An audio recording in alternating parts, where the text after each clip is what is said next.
तो काफ़ी भाई बहन जो बीच में जो साथ संगति से दूर हो गए थे वापस आ रहे हैं, आ भी गए बहुत सारे भाई बहन, तो लग रहे हैं अपनी भक्ति पर। दास के पास तो सबके फ़ोन आते हैं, सारा काम होता है। और बाकी जो भगत भाई बहन है उनसे भी मेरी प्रार्थना, भाई कोई दिक्कत नहीं, मुझे तो अपना नौकर समझ लो यार, कोई मतलब कुत्ता समझ लो, क्या दिक्कत है। चलो मेरे से गलती हो गई पहले, मैं सार्वजनिक तौर पर उन सभी भाई बहनों से जो 2022 में परीक्षा जो परमात्मा ने हल्की सी जो ली थी परीक्षा, उस परीक्षा में कुछ भाई बहन जो साथ संगति छोड़ के चले गए थे, सबको पता है। तो भाई चलो मैं पवन दास अपनी तरफ से कान पकड़ के माफ़ी मांगता हूं कि भाई उस समय हो सकता है मेरे से कोई गलती हुई हो और मेरी गलती के कारण आप लोगों को अच्छा नहीं लगा होगा, आप लोग चले गए। लेकिन अब आप लोगों के आंखों के सामने सारे काम है इस मैनेजमेंट के, अब वहाँ कुछ नहीं है, ना भक्ति है, ना भगवान है, ना मर्यादा है।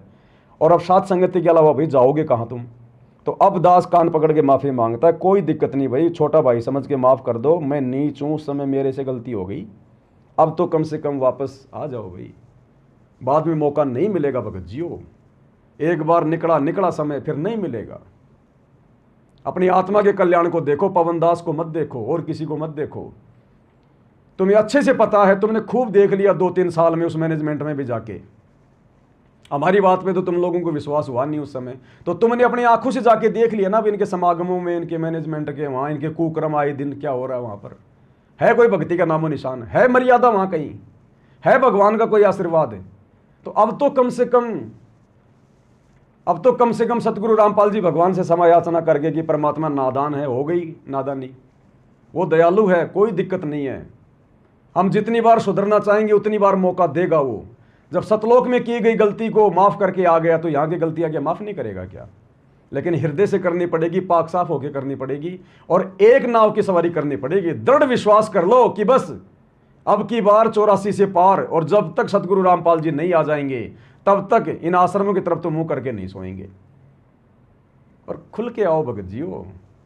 अरे ये राजनीतिक पार्टियां क्या है, ये कुछ लेना देना नहीं है, अंत में सब ये जो है गधे बनेंगे। और फिर भी देखो कैसे खुल के गांव में खुल के सपोर्ट करते हैं कि मैं बीजेपी का, मैं कांग्रेस का, और तुम भक्ति मार्ग में छुप रहे हो, तुम भक्ति मार्ग में डर रहे हो। या तो आत्म कल्याण का मामला है, राजनीति में उनको मिलता क्या गांव वालों को सिवाय 2 समोसों के, और यहां तो मोक्ष मिलने जा रहा है और यहां भी छुपा रुस्तम का खेल खेल रहे हो।